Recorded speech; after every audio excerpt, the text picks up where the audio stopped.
মেয়ের নাম রানী। 2 মাস ধরে সংসারে অশান্তি। ভাবির সাথে করছ ঝগড়া। তোরা কি কারণে আসছস? আপনি এত কিছু জানেন কেমনে? আপনি তো দেখা যায় তাহলে সবই জানেন। আমরা অনেক বিপদে পড়ে আছি, আমগর একটু সাহায্য করেন। আমার কাছে মানুষ 2টা বিপদে পড়ে আসে, একটা নিজেকে বিপদ থেকে উদ্ধার করতে, আর একটা মানুষকে বিপদে ফেলতে।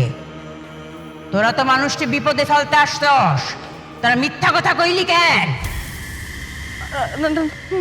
না না, মানে আপনি তো সবই জানেন, আপনি যেটা ভালো মনে করেন এটাই করেন। আমগো মাফ করে দেন, খালি আমগো সাহায্য করেন। চল আমার আস্তানায় চল।